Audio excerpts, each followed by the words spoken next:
Good evening. It is 5 p.m. and I'm calling this work session to order. This is a special meeting of the Kent School District Board, which is held in public to comply with the Open Public Meetings Act. The purpose of this special meeting is a special meeting it's a special meeting of the Special Education Program Review Work Session. We will begin this session by doing roll call, and I will. Do we have anybody online? Okay. I will say your name, and if you will indicate your presence by saying present, that would be great. Director Gregory? Present. Director Song? Present. Director Clark? Present. Vice President Cook?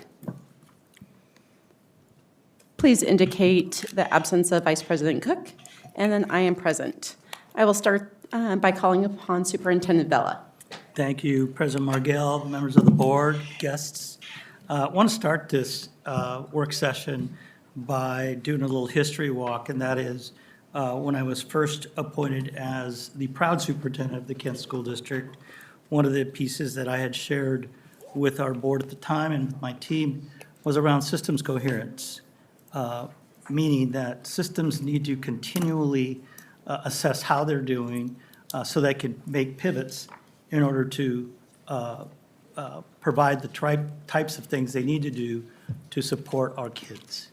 And to this day, I wanted to share, not only have we gone through continuous improvement processes with different parts of the system, like our Human Resources Department, like our MLE department, like our Finance Department, among others, just to name a few.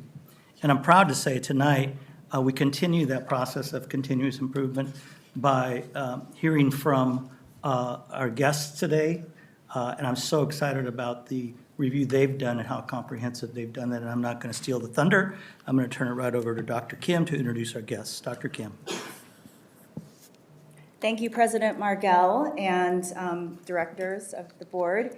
It is a privilege and an honor to be here. This is a much anticipated opportunity for us to share a significant body of work that we have been committed to and engaged in Kent School District, and then, of course, in our teaching and learning department.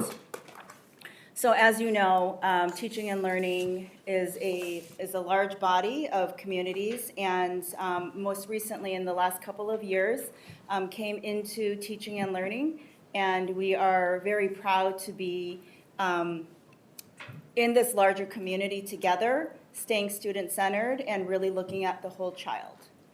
Some things that I want to share before I introduce the team is some framing around the why behind this comprehensive review. So this is a direct priority and a part of our continuous improvement and our commitment to saying and showing that we know that there are opportunities for continuous improvement, and we are invested and committed in that, specifically in the area of inclusive education.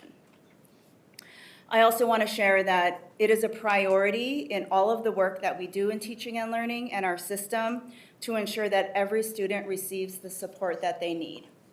And we will continue to look for opportunities for improvement as we identify in this review. We also want to take ownership. Ownership, not just looking at the review and the outcomes of what's going well and where are there challenges, but taking ownership of the recommendations and the actions around the opportunities for improvement. So wanted to share that. And then also some of the core values and criteria throughout the process, and you'll hear more about that in the methodology that's shared, is collaboration with our stakeholders, and you will hear more about how we have engaged stakeholders throughout the process of this review.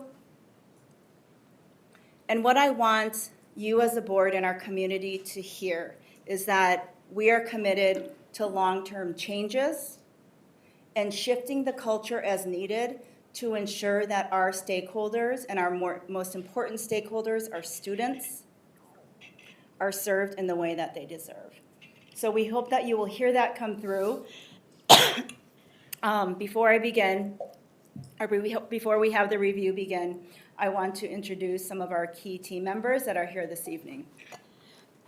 Excuse me. All right, so I am very honored to introduce Dr. Ulick and Dr. Williams-Jackson from the Public Consulting Group, also known as PCG. They have become part of our Kent family. We've met weekly with them with our core leadership planning team, and it is an honor to be able to introduce them today. They will be sharing more comprehensively in a moment. I also want to recognize Sarah Larson, our Director of Inclusive Education, and Christy Nelson, our Assistant Director, who unfortunately couldn't be here this evening, have been part of our core leadership team. Previous to Christy's role, we had James Allison, who is no longer with Kent School District, but wanted to just name that we had other historical leadership voices and contributions to the work. Also honored to be able to introduce our Assistant Directors of Inclusive Education, who are also in this room. We have Nia and Danae. We have 3 Assistant Directors of Inclusive Education who are also in this space. And then also very honored and appreciative that we have leadership from our Kent Principal Association, so members of the Executive Board. We have Heidi Maurer, Principal of Kent Lake High School. Thank you for being here. We have Dr. Bree Devlin, Principal of Meeker Middle School, and then Jen Osgood, our current President of KPA, and also the proud Principal of Neely O'Brien.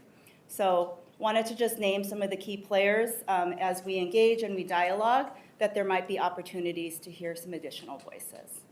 So without further ado, I would like to turn it over to Dr. Ulick to get us started. Thank you, Dr. Kim. Both Angeline and I are really thrilled to be here this evening. And from here on out, Maria is perfectly fine. I'm happy to be just make it casual. This has really been a long-term process for all of us, and so I want everyone here in the room to feel comfortable in terms of engaging with us and understanding sort of our orientation as people. I do see a lot of faces that we've met perhaps once or more, whether it was through focus groups or ongoing conversations throughout this process. We again appreciate all of you for being here, and certainly if you did have a direct involvement in the project, thank you for sharing your input as thoughtfully as you did. My background, I've been at PCG since June of 2021, where I served initially as a senior advisor and then eventually transitioned into a senior consultant capacity, where in both of those roles I focus on conducting comprehensive and/or targeted reviews of special education programming or other types of programming in school districts such as gifted and talented education, as well as conducting and providing implementation support and acting in the capacity as an advisor to those in school district leadership positions. And so in all of the projects that I've worked in throughout the country, each project brings a new opportunity to learn more and most importantly to reflect on my orientation of special education and understanding how best we can integrate into a district and be a partner. The most important element of our work is that when we're conducting these reviews, that the findings feel authentic and real to the readers.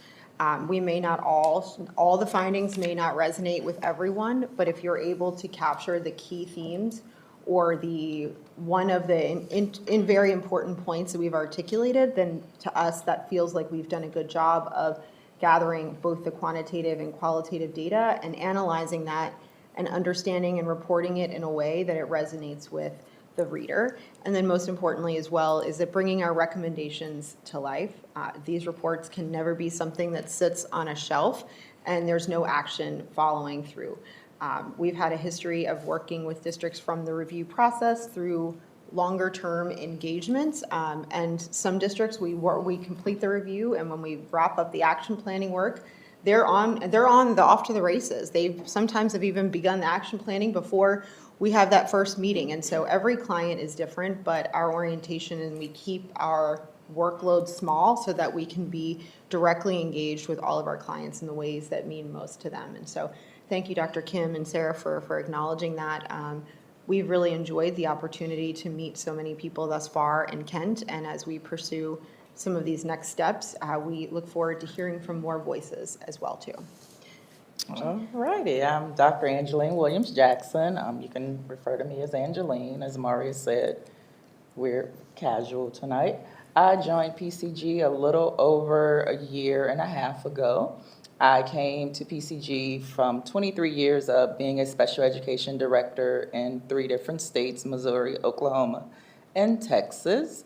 I am also a I'm a senior advisor. Mari and I started in the same capacity, but we do the same work with the district reviews, implementation support. The Pacific Northwest is my area where I'm typically doing the review work in. So I've spent a lot of time Washington, Hawaii, which is part of the Pacific Northwest, but and then also nationwide, New York, just various states. So we just dive deep into the data analysis piece, and I bring that practical lens to the work, being a former director. So I see it from both sides, where classroom to district office. So I can offer that valuable input as we give you feedback and recommendations for the district. So we'll go on and begin. Excellent. All right, so our agenda, we will start with the project overview, and then we will go into the district context and outcomes, some key themes that we found in our analysis of the data, the findings by each domain. So the findings are organized in our special education effectiveness domains, and then we'll open the floor to questions and answers. Excellent. So we'll move into the project overview. And so this icon may look familiar to a number of you, depending upon how involved you've been in the project thus far. As Ange mentioned, this is PCG's development, the special education effectiveness domains. We spent a number of years culminating research and really identifying what are the critical components of an effective special education program, what is needed in order for a program to run well in a district of any size, serving a variety of families from different backgrounds, and understanding what it is as we approach our work and our review work evolves, what do we anchor our principles in? And so those principles are identified here on this icon and on this slide under the following domains. And so when we report out our findings this evening, you'll see that they're each associated with one of these special education effectiveness domains.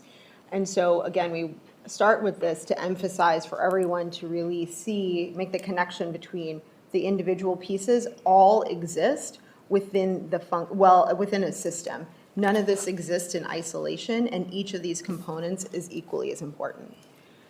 We define human capital as the investment into people from recruitment to retirement. High expectations is defined as increasing expectations of students with disabilities by presuming competence. Systems and structures is defined as expectations for service delivery, resource allocation, and data management infrastructure to guide data-driven decisions. Family and community engagement is defined as coordinating efforts with families and community organizations to improve results for students with disabilities. Within learning environment and specialized services, there's an emphasis on delivering instruction and interventions within an inclusionary framework and IEP fidelity. And lastly, in the domain of leadership, the concept here is embracing partnerships to make informed decisions and provide equitable opportunities for all students. From those special education effectiveness domains, we partnered with the Kent School District Leadership Team, our project team, in the development of these research questions. Each of these research questions, once again, is aligned with one of the special education effectiveness domains. I will read these out just for clarity of purpose. However, you will see a connection, and I encourage you to really capture some of these in your mind as we're going through the domains and making the connection from the findings back to these research questions. Under learning environment and specialized services, we wanted to know, how do placements vary by disability category, race and ethnicity, and/or socioeconomic status?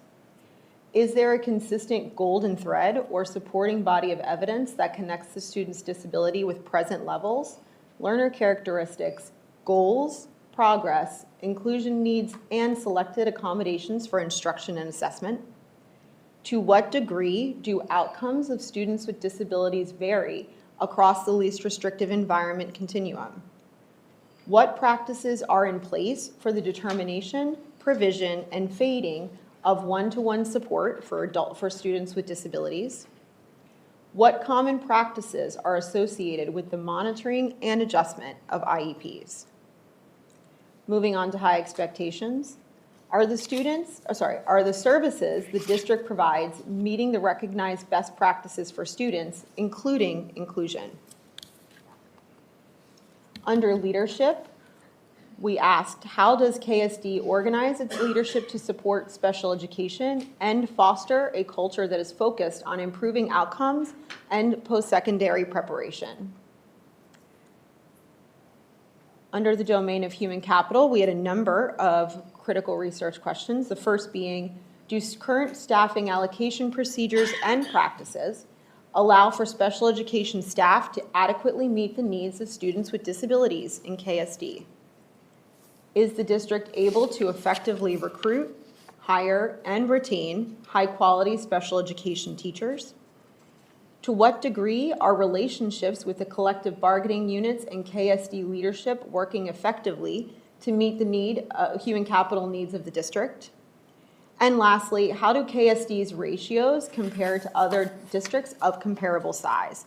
Ratios in this circumstance referencing staff to student ratios by role. And the final two domains being system and structures, as well as family and community engagement.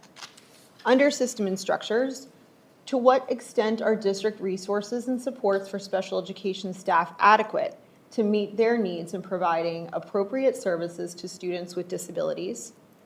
Are special education and general education budgets coordinated to promote inclusion? And then lastly, under family and community engagement, to what extent are parents of children with IEPs satisfied with their child's educational program? These research questions served as the anchor for all of the activities that came forth under the methodology that we utilized in this study. PCG, particularly this research team, we prioritize the implementation of mixed methods research. Specifically, that includes gathering both quantitative and qualitative analysis. We perceive our roles as storytellers of what's happening in the district in order to answer those research questions. We do not believe that single data points, such as only reviewing quantitative data or only reviewing qualitative data, can effectively tell the story of what's happening. Children and families are part of a story. Staff are part of a story. Leadership is part of a story. And that story can best be told through gathering a mixed methods approach. So specifically, to try to, capture our process in a more research technical terms, a mixed methods research design study is employed to produce a robust description and interpretation of the data and to make quantitative results more understandable. Strategically, we want to integrate and combine rigorous and quantitative and qualitative research methods. And so if we look at the image here on the screen, you'll see that within each of those blue boxes, we've identified both quantitative and qualitative data collection and analysis, and this convergent parallel design will then translate into comparing or relating the findings across both high-level data sets, and then subsequently we would interpret all of that data through the lens of the research questions. And so it becomes full circle for us using that methodology. And then some of the questions that we used and protocols that were designed in the study were created in collaboration with our KSD project partners to ensure alignment with, one, the district's areas of focus, and two, best practices in literature. And so as we dig deeper into the findings component, we really want to emphasize that when we report out, these findings are not related to a single data point, whether it be quantitative or qualitative. It's looking at a mass of data that we have at times painstakingly sorted through individually as a group, met to review, had really very structured procedures that we go through behind the scenes to ensure that the interpretation is consistent and that the findings and the writings reflect all of the interpretation. So I'm sure there's a lot of curiosity, as always, around, well, if you've collected all this data, what kind of data did you collect? For those of you who are here in the room and participated in focus groups or interviews or a survey, I know this will sound somewhat familiar to you. Some of the core data collection components that were utilized in this study include focus groups and interviews. We held a total of 32 focus groups and/or interviews across the district, all of which were held virtually. And the focus groups consisted of district staff, building level staff, as well as parents of students with IEPs. If we were to break down those focus groups, it would include individuals who are directly serving students, such as paraprofessionals, related service providers, general educators, special educators. Within the subgroup of special educators, individuals who are serving in elementary, more restrictive settings, secondary, more inclusive settings. Again, the importance of gathering the breadth and depth of perspective through this very important methodology of focus groups and interviews. In terms of the parent survey and a staff survey, two different surveys were disseminated virtually for both staff and parents to complete. For the parent survey, we received a total of 198 completed responses. We use the terminology of completed responses intentionally in here because sometimes we'll have folks go in and start a response and then maybe need to log out and not come back. Well, that wouldn't, because it's not a full response, it's not captured in the entirety of the data set. We can acknowledge the number of partial responses, but when we're looking at apples to apples, we're looking at all of the completed responses. So we're not potentially overinflating one question at the beginning that may have had more responses in comparison to a question at the end. Within the parent survey, as well as in the staff survey, we employ the same mixed methods research approach, where folks can select an answer on a Likert type scale, as well as having narrative open-ended questions at the end of the survey. So once we get all the way down to the bottom, there are a series of open-ended questions where individuals can respond with their thoughts. And it could be anything. The survey question could say, tell me what's going well in the district. You can say, whatever you'd like in there. And then a question, tell me where you'd like to see improvement. And once again, share whatever you like. The most important part that we want to emphasize that, again, applies to the parent survey as well as the staff survey is that it is anonymous in that we do not capture the login information of anyone. We do not ask for your name. We don't know anything about you. So these responses, unless someone explicitly says, my name is so-and-so, I taught at X elementary, or my student goes here and so is their teacher and this is their student ID. It is very intentional and it's marketed as an anonymous survey because we want respondents to feel confident that they can share their truest, most authentic thoughts with us and know that it will not be traced back to them, but ultimately they can have their voice heard. Of the parent survey, we also wanted to make note that the top 5 languages at the time that the survey was administered that are spoken in KSD were English, Spanish, Dari, Punjabi, and Vietnamese. The parent survey was translated in the 4 additional languages beyond English, and then also communication for parents to complete the survey, awareness and follow-up were also sent out in those 5 languages as well too. So the survey could be completed in multiple languages, and then the request to complete and then follow up asking for parents to complete the survey were sent out in all 5 languages. For the staff survey, we had a total of 252 completed responses. That staff survey was administered only in English. The staff survey was sent to individuals who were serving at schools. And so it could be principals, assistant principals, related service providers, those who are serving as in the capacity of direct student support, such as paraprofessionals or paraeducators, special educators, general educators, et cetera. When we review those responses, again, the same concepts of anonymity and mixed methods apply. You can select your responses on a Likert type scale. You also have open-ended responses where you can write your narrative in. The way that we analyze that narrative data is we are able to extract all of the responses and then subsequently sort through using research methodology what those narrative responses were to identify key themes and then synthesize those. But we ultimately read every single response that is sent in. Every single narrative response is read by the research team to ensure that we're not missing any important data. In terms of classroom observations, Ange actually was here for several days and had an opportunity to visit a number of Kent schools. But in total, she visited approximately 34 classrooms across 13 schools in 3 days. And when we select those classrooms, the first thing we do is we say, help us identify your entire continuum. So we need to know what is a link classroom versus an SA classroom versus an SC classroom. And we're speaking in acronyms right now, but I think to some degree the acronyms would make sense. But we basically want to chart out the entire LRE continuum.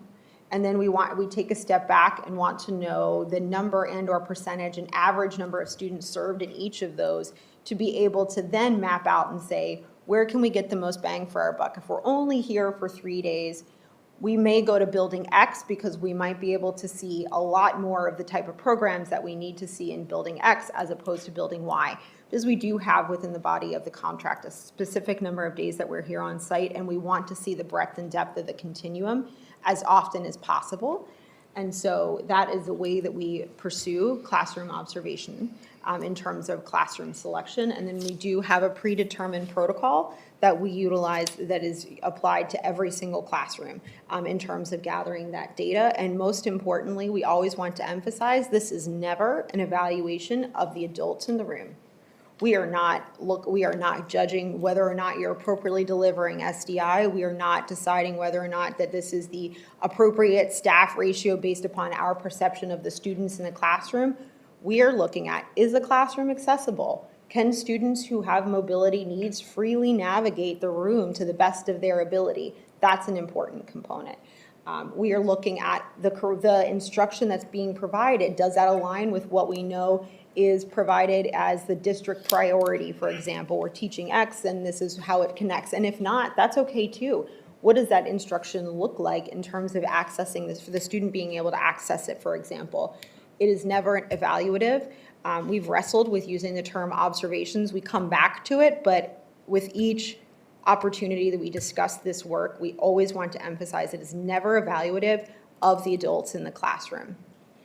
And lastly, in terms of data and document analysis, we gathered over 58 documents as well as IEP files to review as part of this work.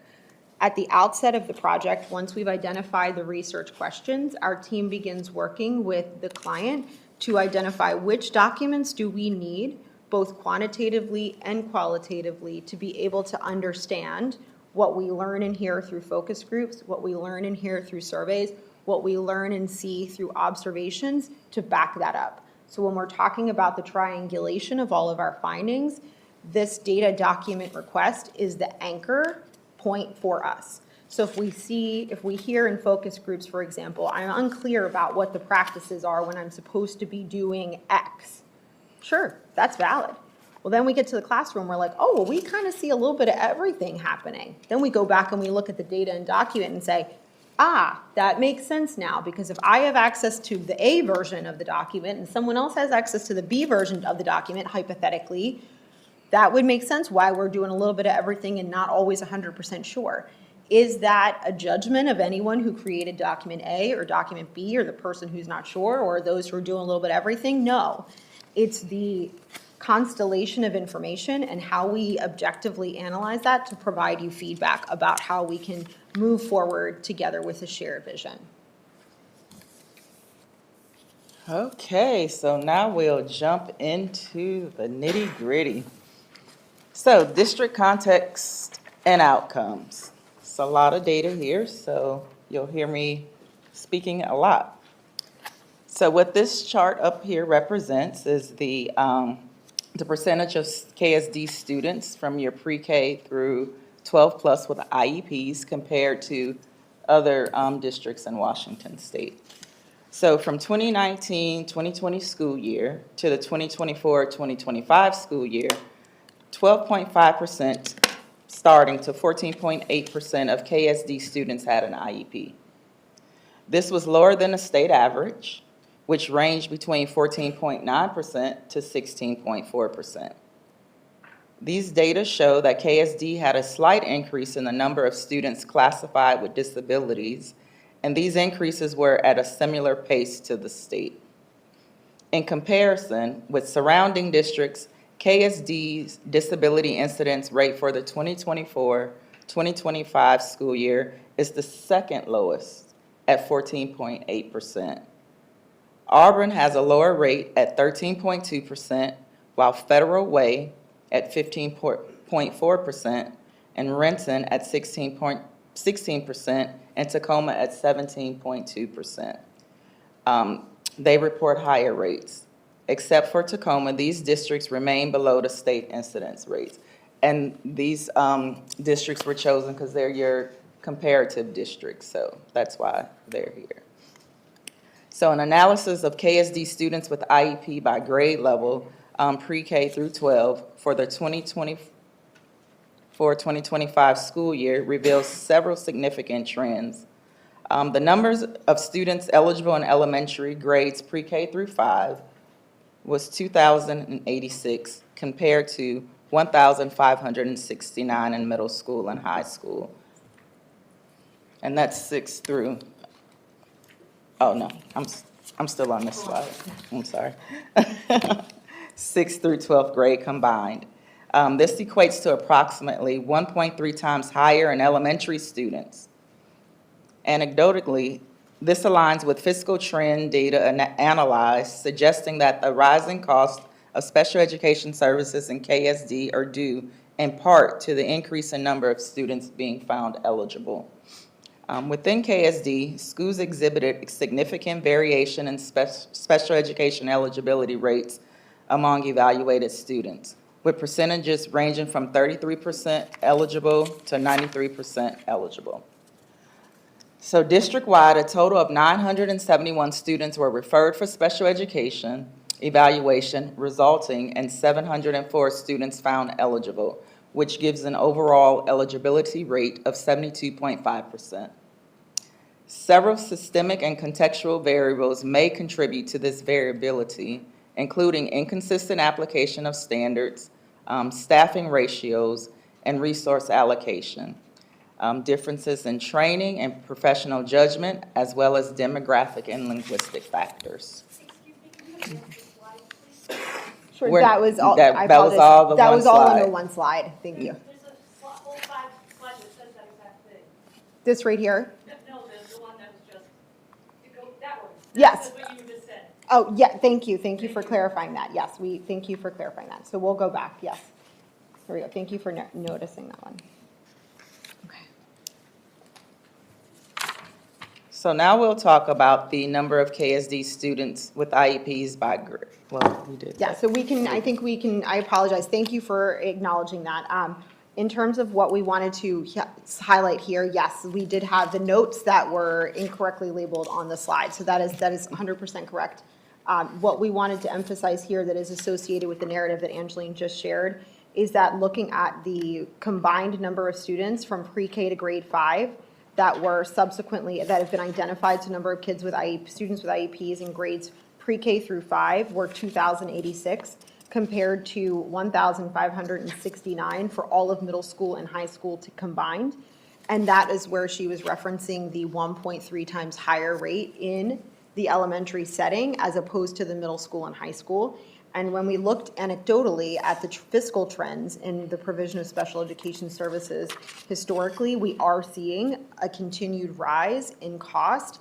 We're also seeing a higher number of students in the elementary age range being found eligible. So if we combine all kiddos in pre-K through grade 5, there were 2,086 found eligible compared to all of middle school and high school combined of 1,569. So thank you for noticing that. Thank you. And then in terms of the next slide as well, I think we can provide that additional context as well. Ange, do you want to go it on again?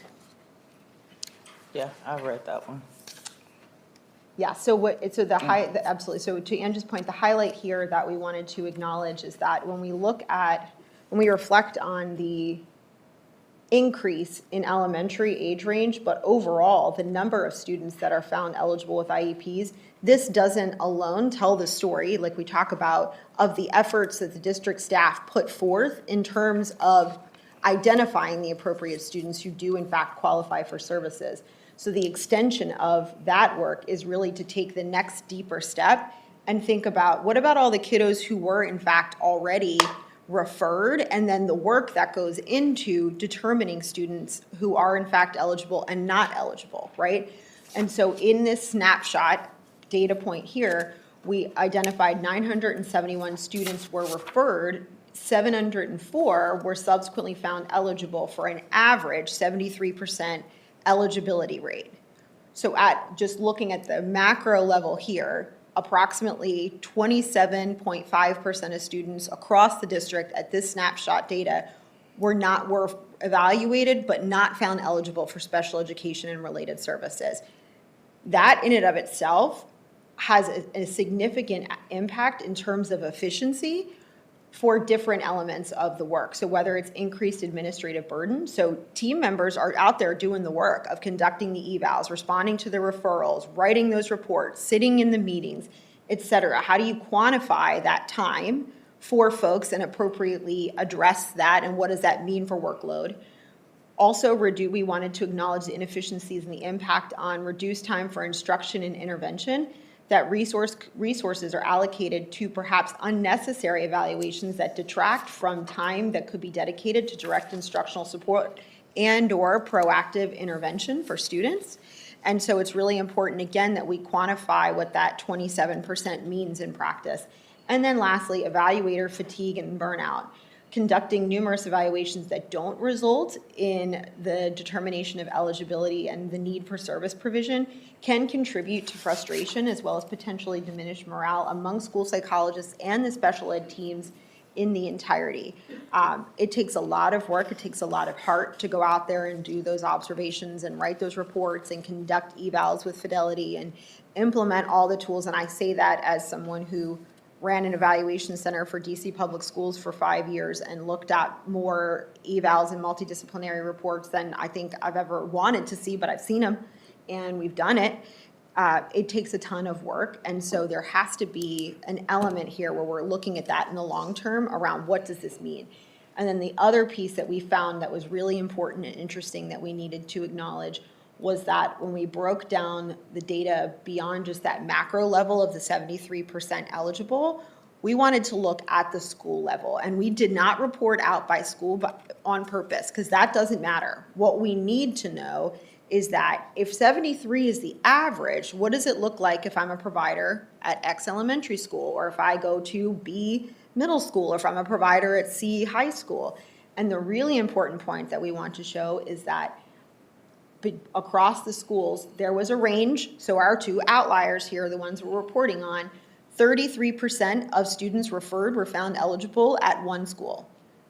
So what would that subsequently mean?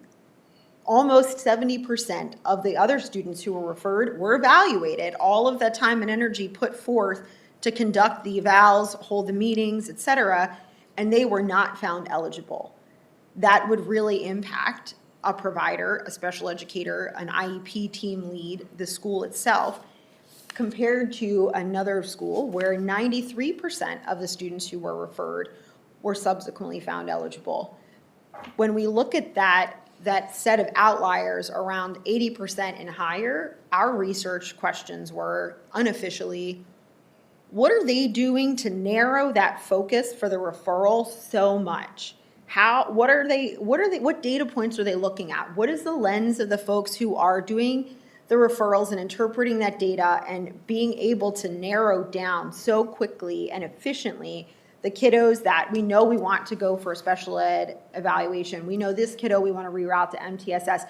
This kiddo we don't have a concern about learning, but clearly there's maybe some need around behavioral supports. We're not going to put them through a process that's going to unnecessarily not meet their needs. We're going to route them in the direction that we believe is most appropriate. That's where our team is working in terms of the next steps to figure out there's a great thing happening amongst this group of folks. How do we dive into what's happening here and understand that at a deeper level so we can share that in the broader context? Yes.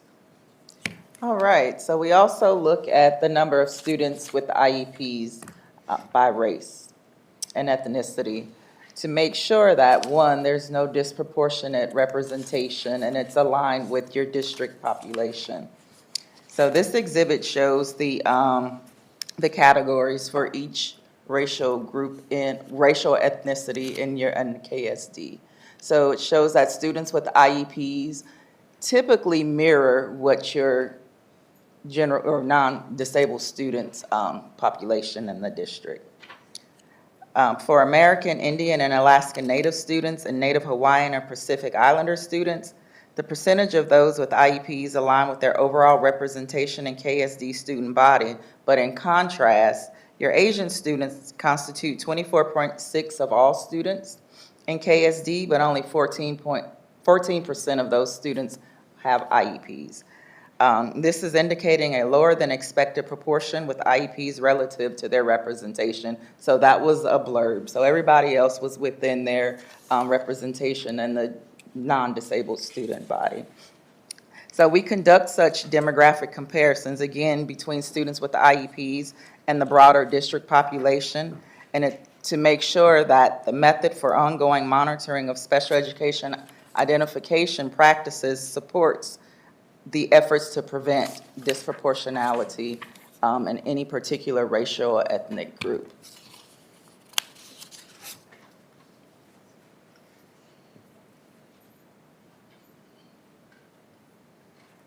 So this is the percentage of students with IEPs age 5 in kindergarten. This is not a pre-K. So some of the data takes pre-K through 12, but this is kindergarten through 12 through age 21. So you're 12 plus by race, ethnicity, and disability classification. So you can see that an analysis of the racial makeup of students with IEPs and KSD shown in this chart points to significant disparities in how different racial and ethnic groups are identified within specific disability categories. Some groups appear more or less frequently than their overall share among students receiving special education services, and this would suggest that Hispanic students make up 27.3% of IEP recipients in KSD. Their highest representation is in the specific learning disability category at 35.9%. They are less often identified under other health impairment, 21%. And then in other categories, their representation closely matches their overall proportion. Black students account for 16% of all IEP students. They have higher representation in developmental delay, 20.7%, and emotional disability, 21.3%. Representation is lower in speech or language impairment at 8.2%. And for other disabilities, their presence is aligned with their general IEP proportion. White students represent 27.4% of IEP holders. They are overrepresented in emotional disability at 32.5%, other health impairment at 37.1%, and speech or language impairment at 34.7%. Again, in other categories, their percentages are consistent with their overall group size. Asian students comprise 14% of IEP recipients. They are most represented in the autism category at 21.4%. Their representation is lowest in emotional disability at 5%. Other categories mirror their general proportion. Students who identify as 2 or more races make up 11.3% of the IEP population. This group is highly represented in multiple disabilities at 24.2%. In other categories, their proportions are similar to their IEP representation.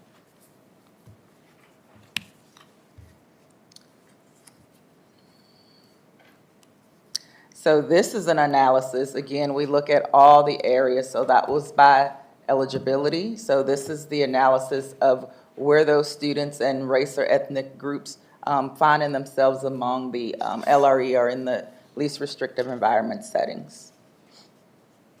So Native Hawaiian or Pacific Islander students with disabilities represent the highest percentage of students, 30%, educated in the most restrictive LRE. The general education setting, less than 40% of the time. Comparatively, white students with disabilities are served more frequently in the least restrictive environment, which is the general education setting, 80% or more of the time at 67.3%. An analysis of the 22-23 school year data on students with IEPs who spend at least 80% of their day in the general education setting indicates that KSD demonstrates comparable outcomes to neighboring districts. Specifically, 55.9% of KSD students with IEPs meet this criterion, compared to 51.2% in Federal Way, 56.1% in Renton, and 57.1% in Tukwila, 60.1% in Auburn, and 60% in Tacoma. Yeah.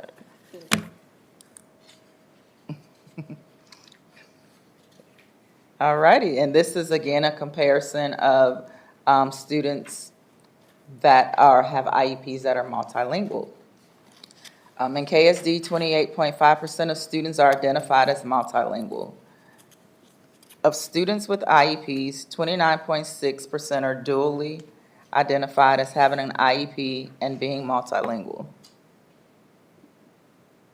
These data demonstrate alignment between the percentages of multilingual students and students eligible for special education services in KSD.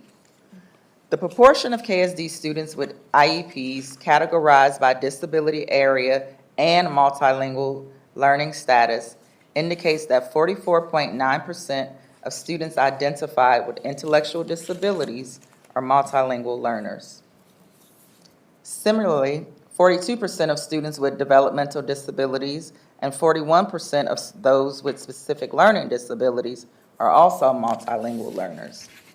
These figures suggest the need for further investigation to determine whether multilingual learners are being disproportionately identified in the categories of intellectual disabilities, developmental disabilities, or specific learning disabilities. So this is a graphic of the graduation rate for students with disabilities and students without disabilities. So the high school graduation rates serve as a primary measure of student achievement. Within the KSD district, the graduation rate for students with disabilities has consistently increased by approximately 15 percentage points from the school year 2021 to 23-24 school year. Compared with their non-disabled peers, the graduation gap has remained consistent. In KSD, students with disabilities exhibit a consistently higher dropout rate compared to their non-disabled peers. For the 23-24 academic year, the dropout rate among students with disabilities was 6.4%, whereas it was 15.9% for students, without disabilities, whereas it was 15.9% for students with disabilities. In the 22-23 school year, these rates were 5.8% and 14.8%. The 21-22 data show that 7.6% of students without disabilities dropped out versus 13.4% of students with disabilities. Notably, during the 2021 academic year, the disparity was greatest, with dropout rates at 6.9% for students without disabilities and 20.2% for those with disabilities. Okay. So you want me to keep going? I think we can transition. Okay. So, yep, so I think so just in the best interest of time, I know everyone loves quantitative data as much as we do, but we want to make sure we have an opportunity to get to some of the really important findings and key themes. And so at a high level, we'll summarize what we have here under these last few slides as it relates to district context and outcomes and performance on ELA and math. When we are looking at the ELA graphic here, we wanted to highlight that across all grade levels, students without disabilities consistently outperform students with disabilities by a significant margin. When we look at that, that gap is consistent across the board on the same assessment. And when we were disaggregating this data to look at the range of the gap across the different grades, for example, in the 24-25 SBA ELA performance assessment results, we noted gaps ranging from 33.5 to 41.5% difference between disabled and non-disabled peers, and the most significant gaps appearing in the middle school age range, so like 6th, 7th, and 8th grade. And similarly, on math, we noticed the same thing as well. Those gaps are most exacerbated on the same assessment, but the math version in 6th, 7th, and 8th grade, and also it continued into 10th grade for this assessment as well, too. And so we're going to quickly transition into the key themes here. And again, this is what we wanted to highlight. These are the themes that we've identified across all of the data gathered across the domains, that beyond this district context, our takeaways and what we want to articulate to you are within these 5 buckets. And the first being variability in quality, inclusion, and outcomes. So what do we mean when we say that? We notice that there could be pronounced variability in instructional quality, inclusive practices, and in student outcomes at specific data points. When we triangulated all of that data together, we noted that there are pockets of really strong co-teaching structures, for example, differentiated instruction, collaborative planning, but these practices are not systemically applied. When we use the term pockets in quotations, it means that we saw and heard and learned about incredible things happening in these little bits. Like we were talking about that data, that 33 versus the 93. What's happening at that higher outlier level to get those referrals so tight? How do we get what's happening with the strong differentiated instruction here, here, and here systematized everywhere, right? And it's not a judgment call, but it's just saying, we pointed out, this is great, this is great, this is great. What's happening there? How do we systemize it? What are the barriers that are preventing that systemic application? And how do we strategically knock each of those out so that everyone, students, teaching teams or building staff, district staff, we're like, yep, we know exactly what's working, what's not working, and how we're getting there. That consistent vision. We also learned that when we are, as a result of some of this, the inequities in service delivery and outcomes persist, particularly for students who are in more restrictive and or self-contained settings, who often experience what we identified as lower academic rigor, as well as less access to grade level instruction. When we talk about the variability in quality and inclusion and outcomes, that applies to all students with disabilities, including those who have the most significant manifestation of their disabilities. We believe that everyone benefits from instructional rigor, but what it looks like for me, what it looks like for Ange, what it looks like for Dr. Kim may be a little different. However, because we presume competence as identified in high expectations, we're able to tailor that instruction to make sure that you are being challenged in the best ways that you can be challenged. And again, the systemic application of high quality practices while knocking down those barriers frees up those who are so incredibly talented in the buildings to do that important work of raising academic rigor. And then this variation really highlights the need for, again, like I said, stronger, more consistent monitoring and accountability for inclusion and decisions about the LRE. And so that is like that overarching piece, right? When we're talking about knocking out systemic barriers and the consistent application, what is the accountability that exists to ensure that that's actually happening? We're taking what we'll talk about now, the policy to practice implementation gap. Accountability mitigates that for us.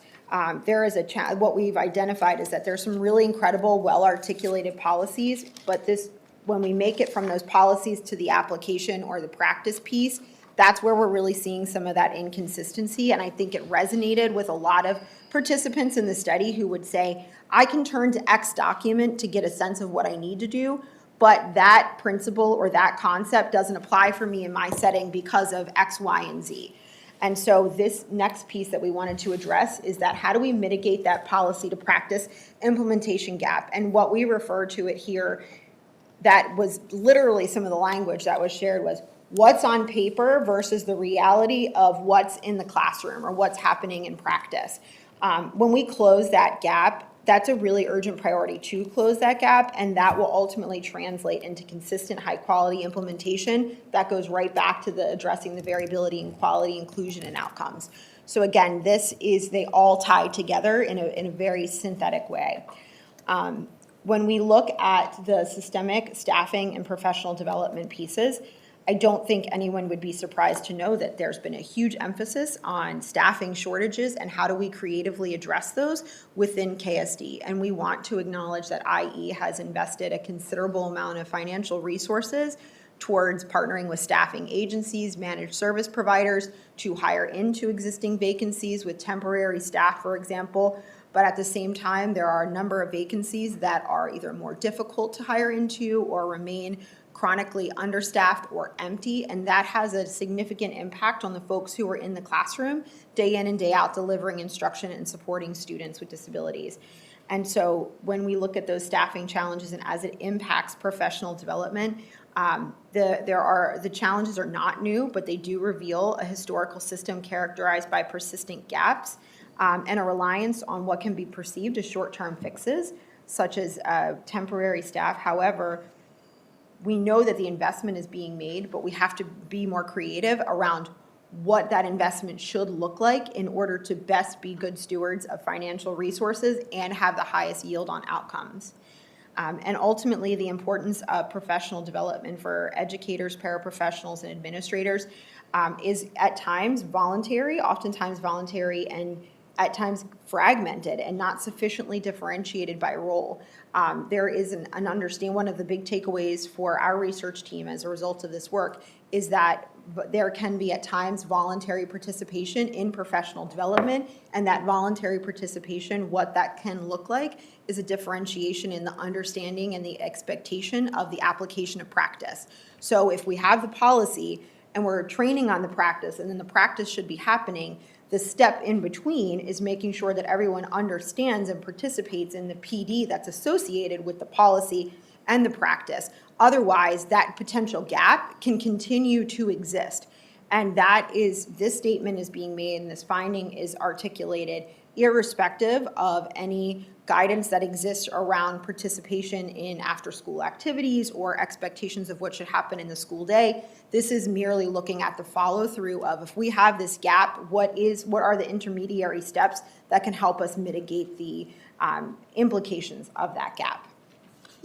Under the concepts of leadership, culture, and decision-making, we recognize that there have been frequent leadership changes over the last 10 years, hypothetically.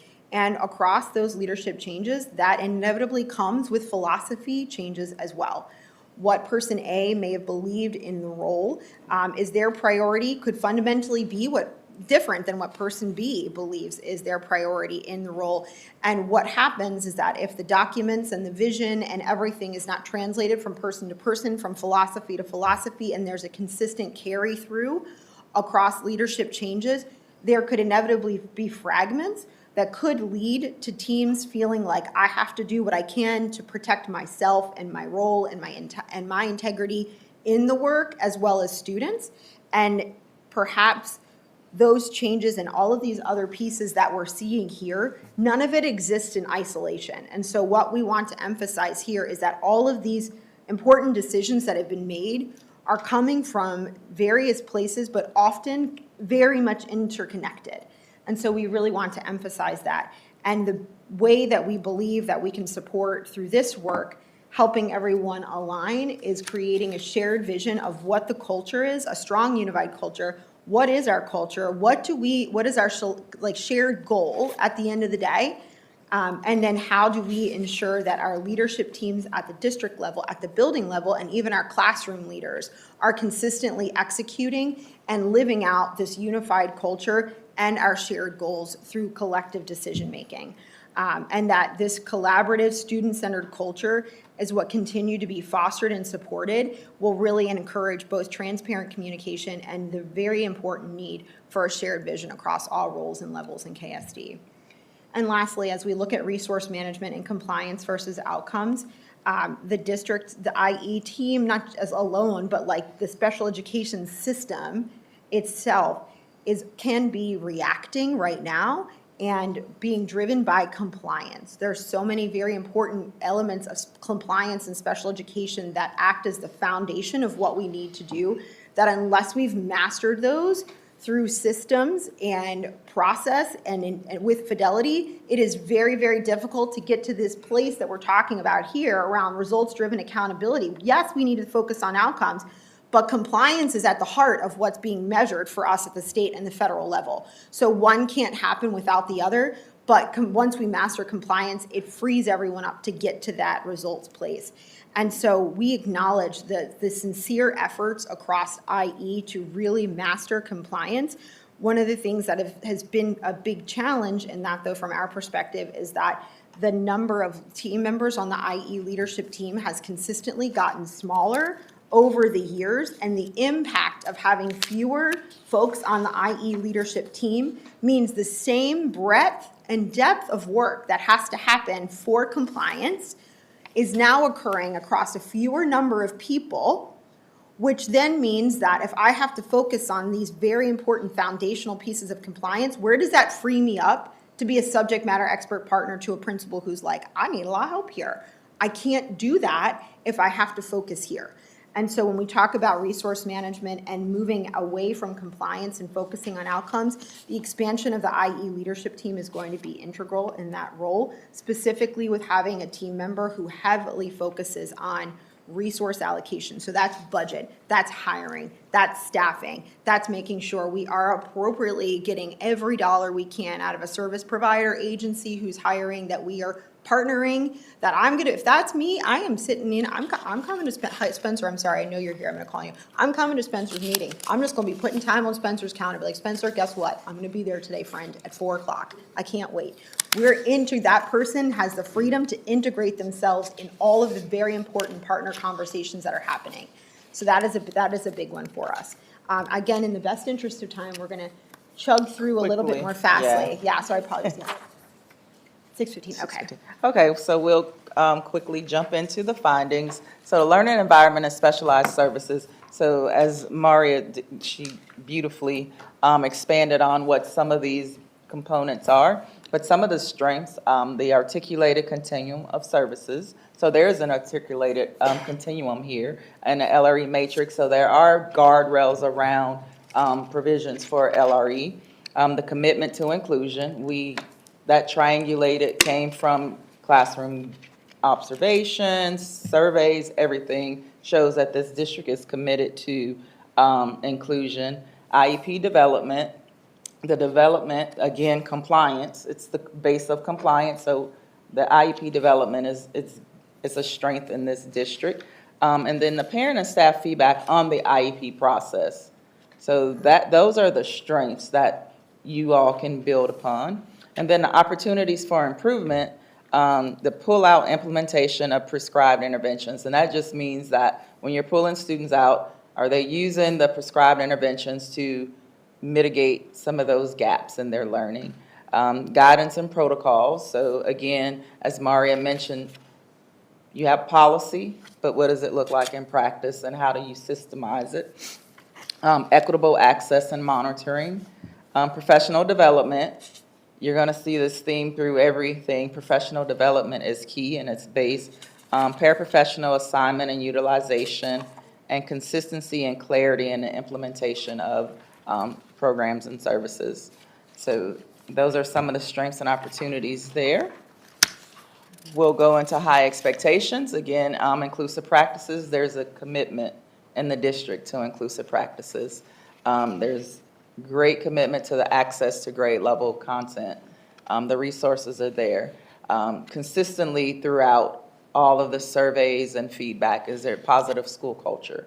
So there were great comments from especially in the parent survey about the culture of the school that their kids attend.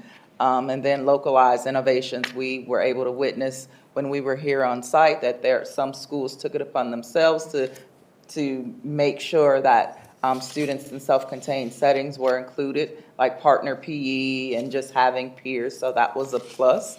The opportunities for improvement, instructional access and inclusion. Again, that's a theme throughout. Instructional rigor and high expectations. We mentioned that previously, how some kids that are in the most restrictive LRE may not have that high expectation or rigorous academic experiences. Staffing and resource barriers. Mentioned again, it's a theme throughout, the need for professional development to make sure that the high expectations there, the alignment is there, and that staff know what that means when we say, what are high expectations for students when we're looking at instruction and then their services. And then leadership and vision, making sure that the whole district is aligned from top to bottom with what that looks like in KSD. Oh, no, I did hit the wrong button. Oh, goodness, okay. Got nervous, friends, got nervous. I know we're on a quick time crunch. All right, and then in leadership again, commitment to inclusive education and students with disabilities. And there's a shared desire for partnership where the IE team works in collaboration with all the teams in central office to wrap around your students with disabilities. And then the opportunities for improvement, the staffing allocations, the complex relationships and competing priorities that's all throughout the school district. Like school districts throughout the country have this. And insufficient staffing on the IE leadership team, as Maria talked about earlier. Excellent. And so from the lens of family and community engagement, we wanted to highlight several clear strengths, particularly the parent survey results were really fantastic to see that the large majority of parents, over 80%, reported feeling comfortable participating in IEP meetings. They believed that their input was valued, and they felt they had strong relationships with their child's teachers. And so that's a huge win. And then as well as with the relationships with the school, as Angie mentioned, when we were looking at that data and disaggregating it across reporting out, parents felt very comfortable and confident that the school teams overall, not everyone, but overall, about 80% or higher on certain metrics, felt very confident in partnering with the school teams and their child's teacher, which is that's a big win. When we looked at some of the open-ended survey responses and focus group discussions, many parents also echoed that praise and dedication and compassion of teachers, paraprofessionals, and building administrators. They often described school teams as supportive, student-focused, and that communication was both effective and responsive. Again, we have had some parent participants who expressed sincere concerns. Though we are not invalidating those sincere concerns, those are true and real for those parents. When we're reporting out on the data, we also want to acknowledge the majority of the findings. And so both of those perspectives live peacefully and coexist peacefully. When we're talking about the overall, parents did appreciate having, access to IEP meetings and participating relationships. When we were identifying interpretation services as well as some of the costs that the district puts forth to provide interpretation services, there was a lot of evidence in terms of both financial commitment and then what that looked like in practice. So whether that's access to an in-person interpreter, documents being interpreted, et cetera, that was a great opportunity for particularly our multilingual families to have access to documents that are meaningful for them to be able to fully participate in the ways that are possible for them and advocate for their students. When we examined some of the opportunities for improvement, some things that were cited by parent participants included concerns regarding district-level practices and infrastructure.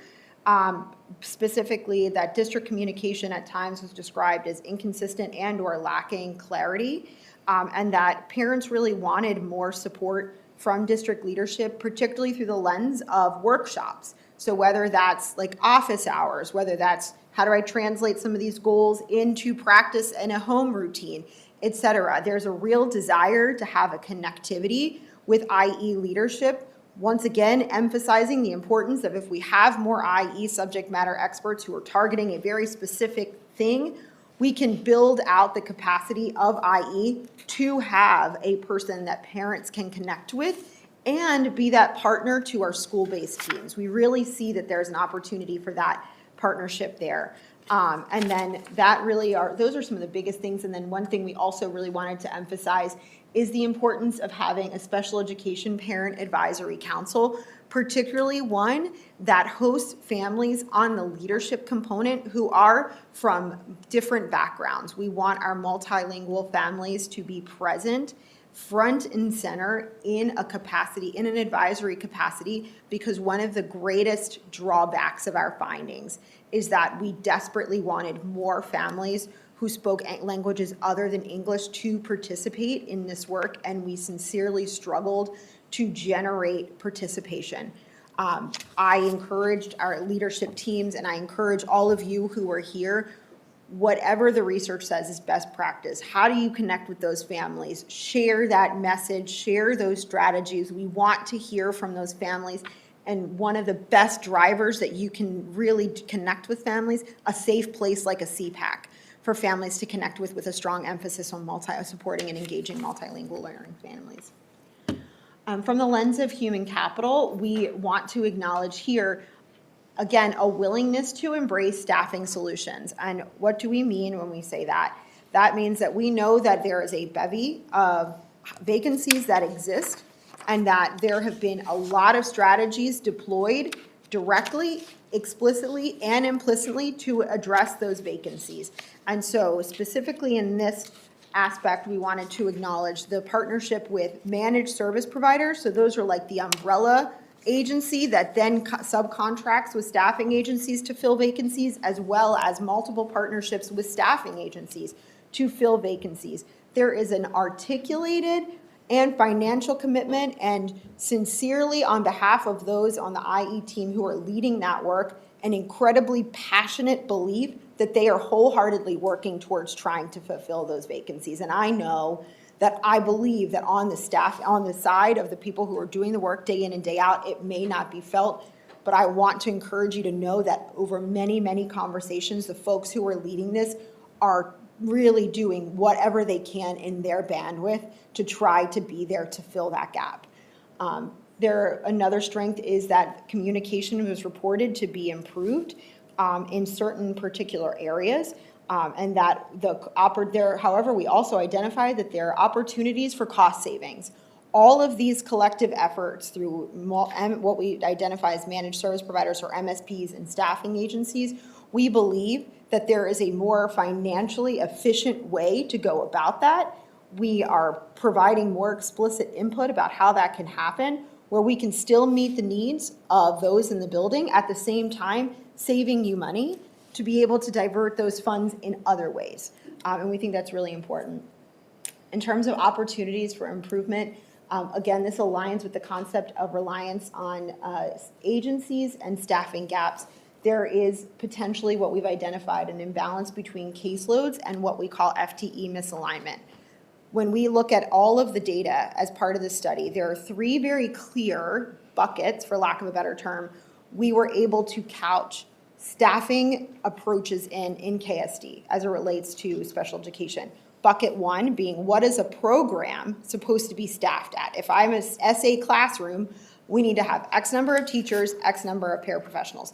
When we look at guidance documents from the district, perhaps it says, we need to have X number of teachers, X number of paraprofessionals, X number of occupational therapists, et cetera. And then we have staffing on student need, and that can fluctuate, but we can also ascertain in a relatively straightforward way how many OTs do we actually need based upon the number of hours that are on student IEPs, how many paras do we need, et cetera. And so when we looked at those three buckets and then the current number of staffing vacancies, we believe that a deeper dive needs to happen to see, of the vacancies that are listed, does that align with student need? Does that align with guidance documents of what the staffing requirements should be? Does that align with program staffing requirements? Because it could potentially be that those vacancies were identified from any of those various perspectives and not, in fact, most appropriate to student need. And if that's the case, we can save money from having a service provider agency hire into those vacancies that may not actually be needed, and then reroute that into a more appropriate use of those funds, perhaps an MTSS coordinator hypothetically in a building, something along those lines. So this idea of an FTE misalignment and identifying that, we've couched that in as well with excess expenditures and being able to provide more budget coordination, all of which will result and require more administrative support and ultimately enhance recruitment and retention. And then lastly, from the lens of systems and structures, we acknowledged that there was a widespread concern among special education staff that the current staffing levels are insufficient to meet student needs, and that overall a small number of staff believe that there are enough personnel to implement IEPs effectively, while the majority of the staff disagree. That's some of our survey findings. High caseloads, in particular in elementary school, and frequent staff turnover were cited as major contributors to burnout and disruptions in service continuity.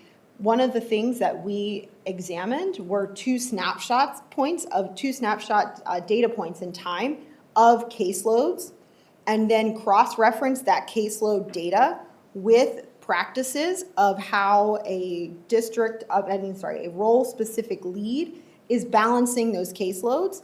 And so if we had a provider list in X time of OTs, if we had all hypothetically 1.0 FTE OTs, and some folks were operating at a calibrated 1.2 caseload versus some folks were operating at a 0.7, what practices exist to understand, and I'm not saying we don't need the 1.2, and I'm not saying that the 0.7 is invalid, but that's a discrepancy, right? And so what processes exist to say, yeah, definitely this 1.2 is needed because 1.7 is at a max for the number of hours or the type of service delivery that's required or extra roles and responsibility. We went through role by role by role for caseload for 2 snapshot points in time of this data in 2 different school years and looked at calibrating those caseloads. And so we have a ton of data quantitatively that we cross-referenced with this data to say that ultimately informs some of that FTE misalignment piece as well. Because like we said, none of this exists in isolation, but there are some of these pieces where we think it can be better calibrated so that funds are better utilized, team members have better clarity, and ultimately students with disabilities have consistent service delivery because we all know how to get from X to Y.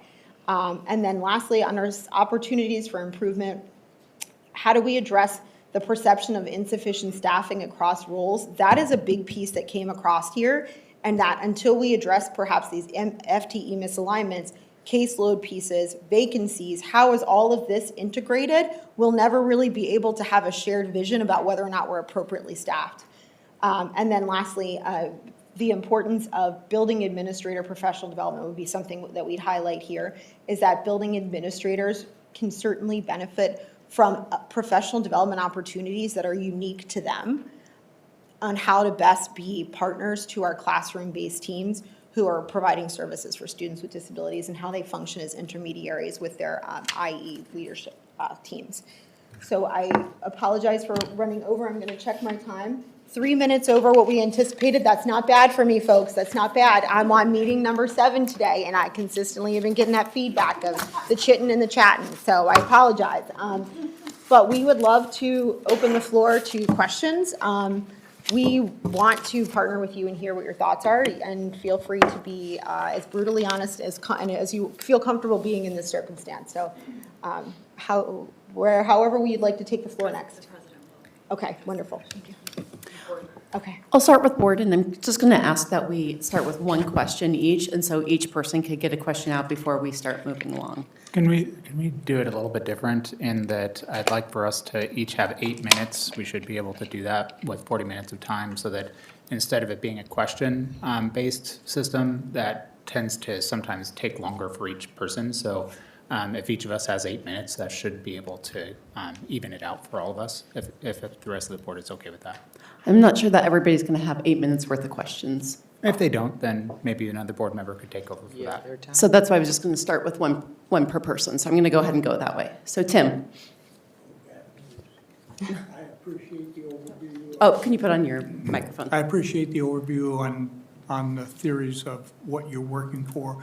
I especially appreciate your attempts to survey to back up what you're trying to do versus what's actually going on.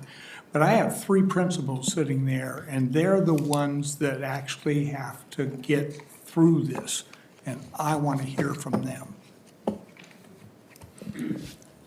I think that's a great question. Do we want to start with elementary?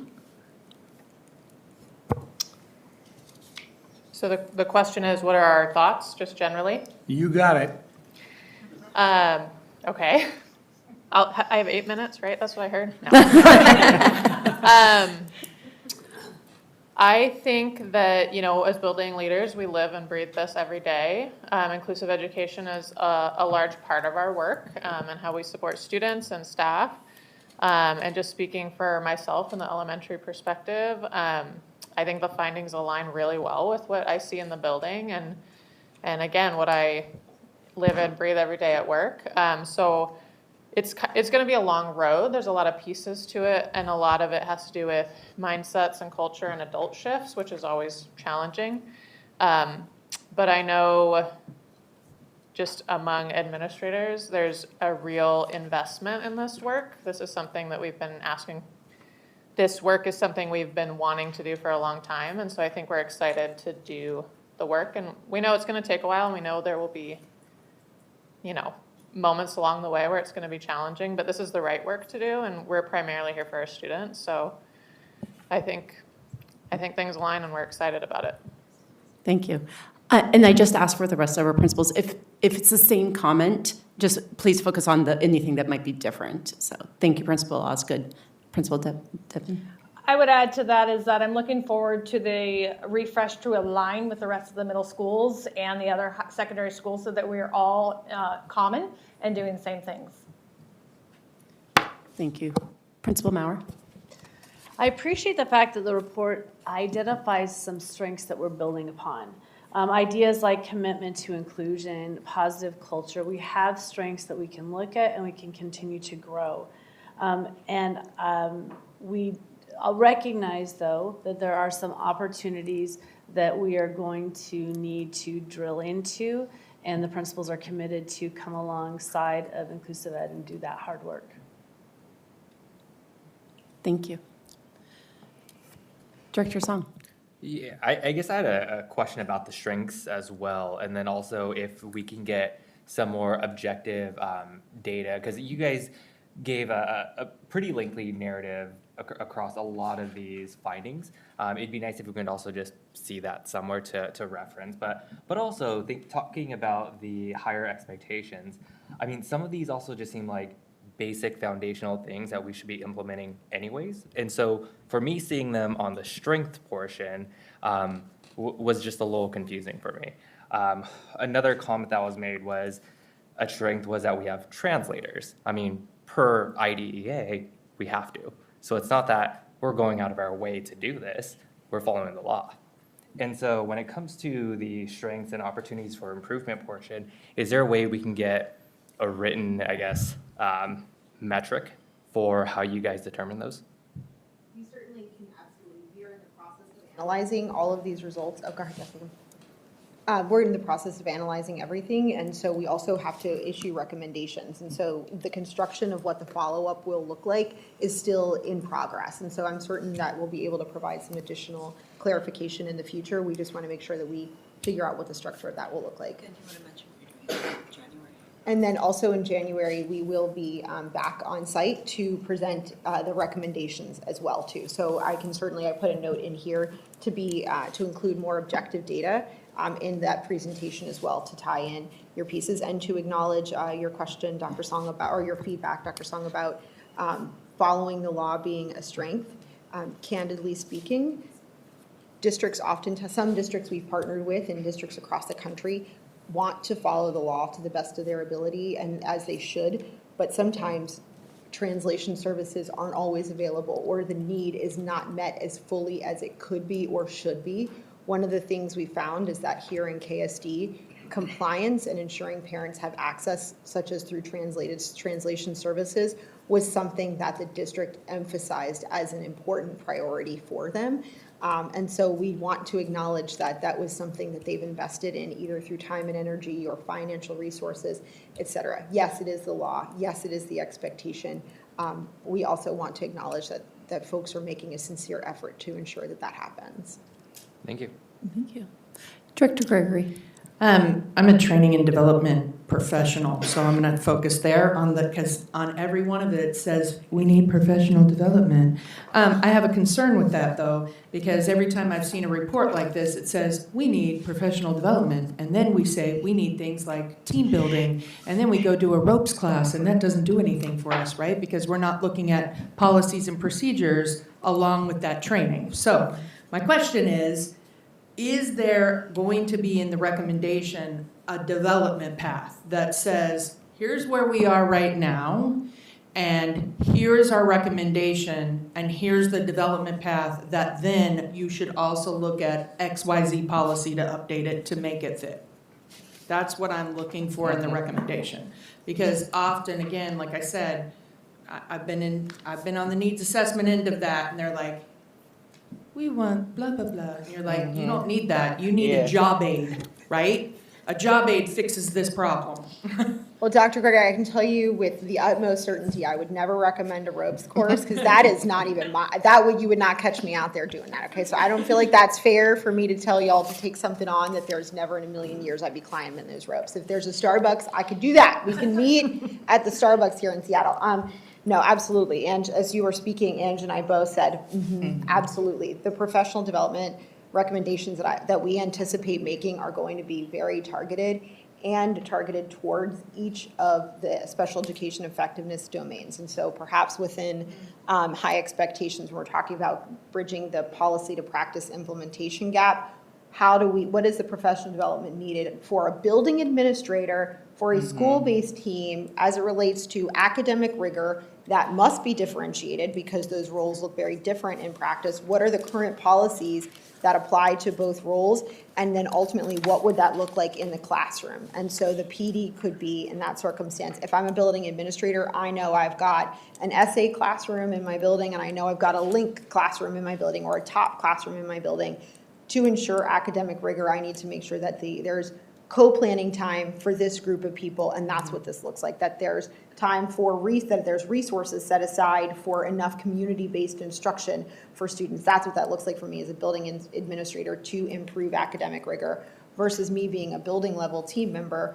If I'm focusing on co-planning, how do I make sure that that fits within the structure of my day and meets all of my professional obligations that's outlined in district guidance documents around how I have to spend my time, and then making sure that that fits in terms of what my priorities are in the classroom. And if I'm a special educator, am I able to coach my paraprofessionals, for example, who might not be in that training hypothetically, but need to execute academic rigor? How do we move those pieces forward? And so it will be an investment in professional development, which is why we took such a strong emphasis on understanding the financial commitments that were made towards hiring and staffing, and saying, how do we make sure that we're diverting the right amount of money and effort there, so that if possibly we need to go this direction of professional development, we can swing the pendulum of where those funds are dedicated to have very explicit improvement on student outcomes.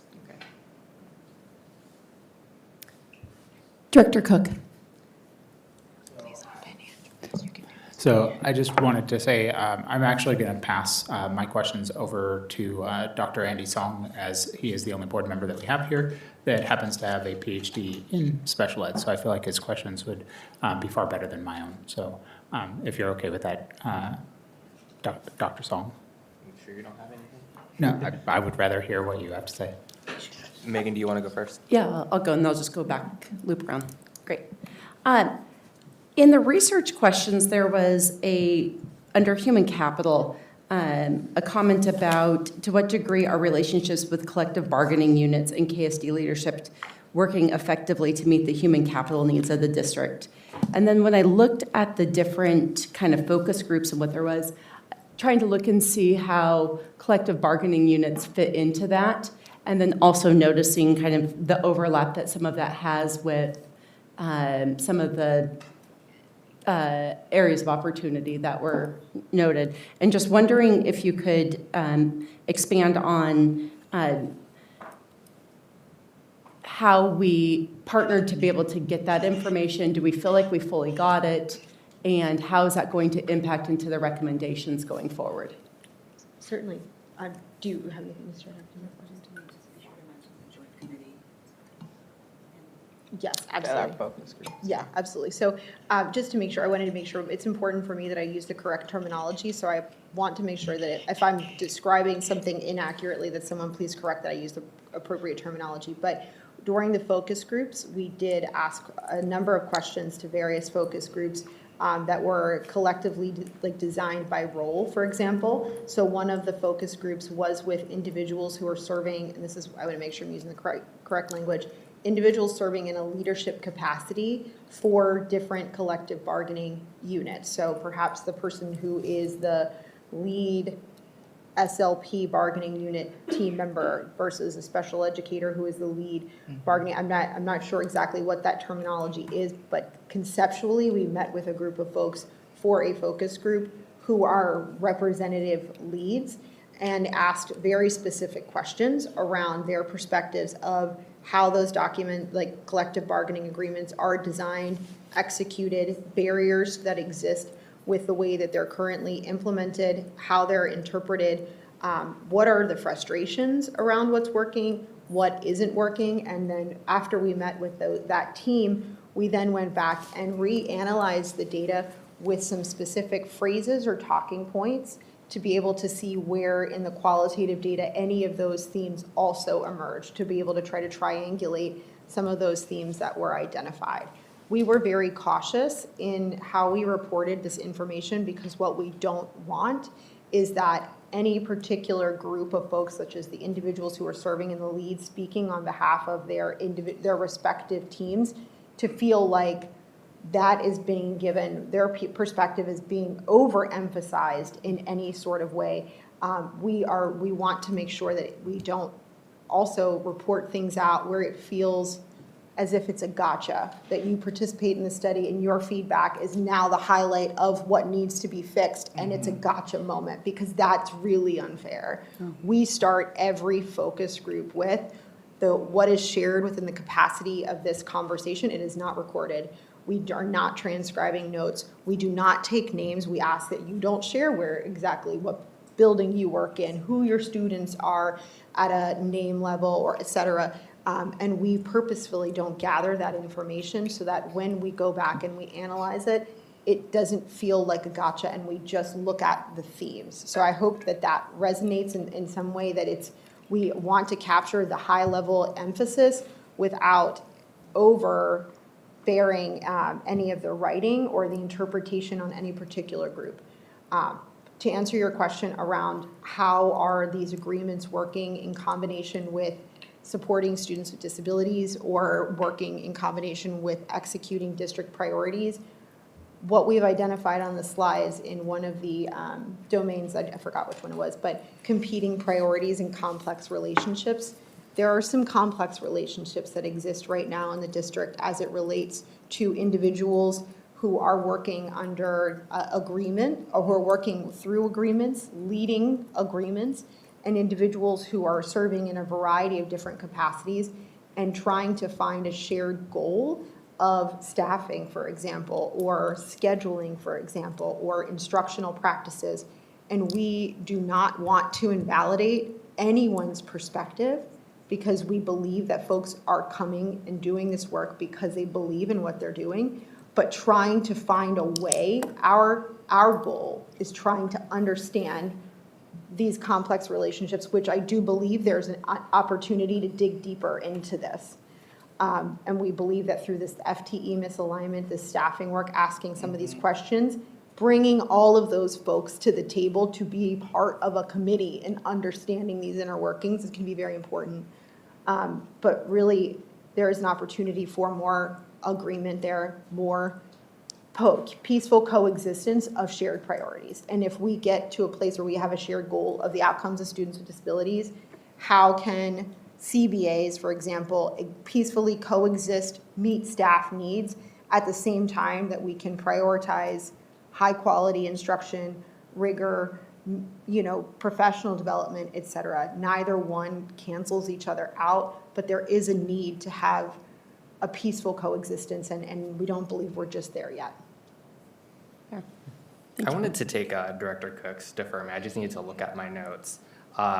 So one of the other questions I had was about the culturally responsive assessments, and if your final report would have additional suggestions and feedback on what some of the new evidence-based resources would look like. Referencing the data that you guys presented here about the disproportionality of students that were represented amongst different disability types, I clearly see that it's still consistent with current findings of Black and African American students being highly and overly diagnosed with social emotional learning and other behaviorally related disorders. Same thing with the Asian population of having higher rates of autism and us not being able to utilize any culturally responsive batteries or tools or assessments to rule that out. And so it'd be nice to see what some of the new recommendations look like, and also to see if that would curb the data in accurately diagnosing and ensuring that the correct services are being provided. And then the second one that I had was... Could we go ahead? We're going to go and ask Tim. We're doing one question per person. Thanks. I'm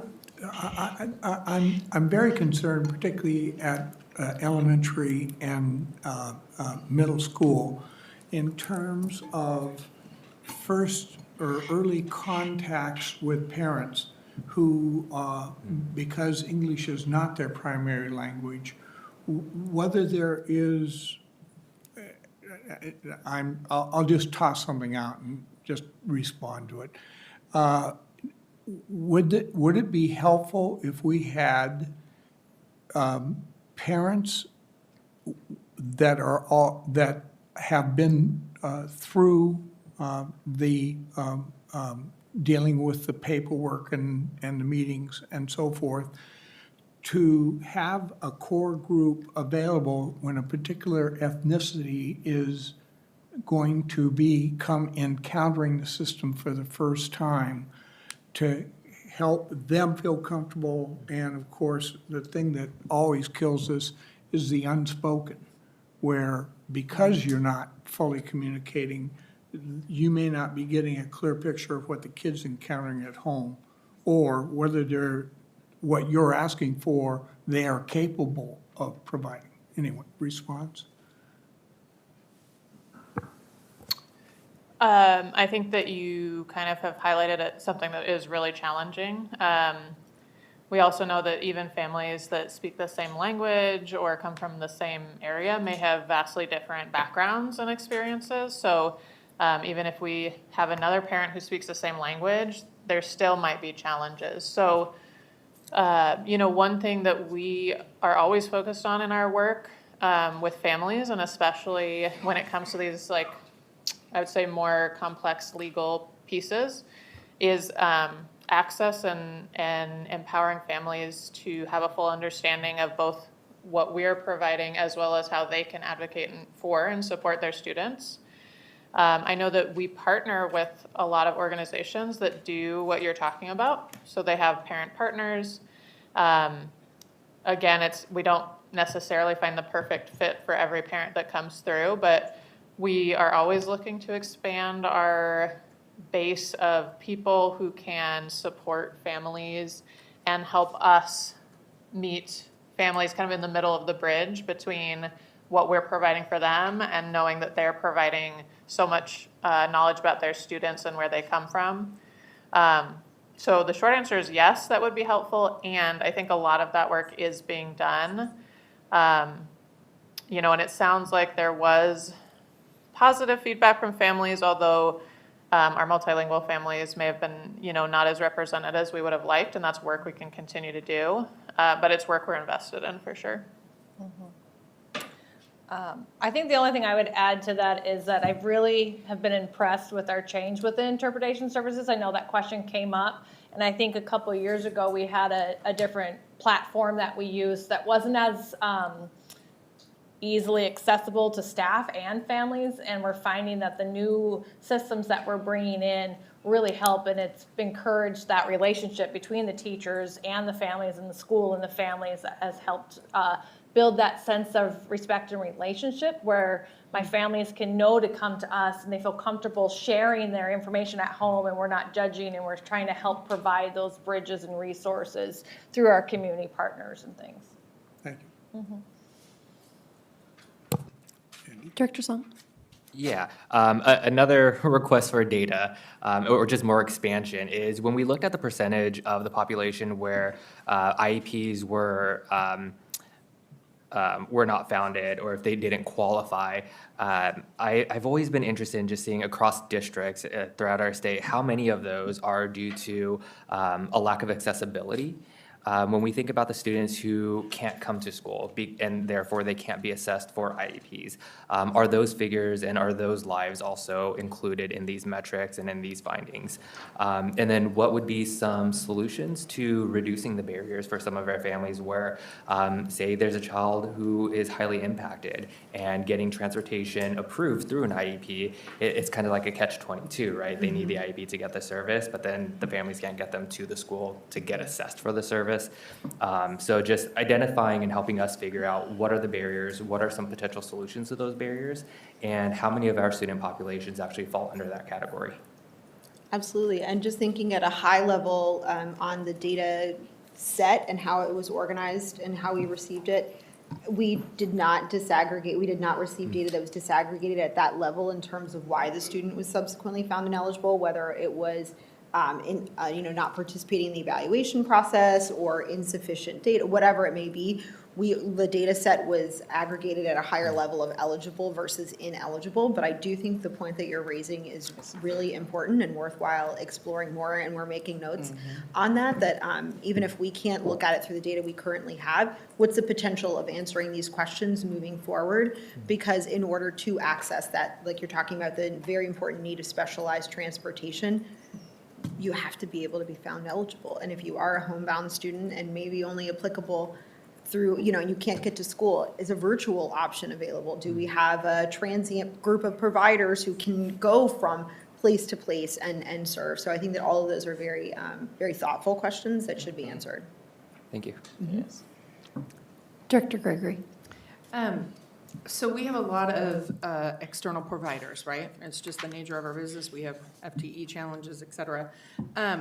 Should there be, I know that in corporations, when we have vendors or service providers to a company, they go through what we call culture training, right? Like, this is the standards of our business, and they take this training before they come and provide services, so they understand our culture. And do we have anything like that? And if not, I think maybe we need that for this space, because I find when I've done that and implemented it across corporations, that's really helped kind of eliminate how they're practicing or how they're delivering content or how they're engaging when they're filling a role. So this is staff, this is training for agency staff. Yeah, hi. Hold on. Okay, there we go. Thank you. Sarah Larson, Director of Inclusive Education. We do provide onboarding opportunities and trainings for our new staff as they join us for employment, both for direct hire and through contracting.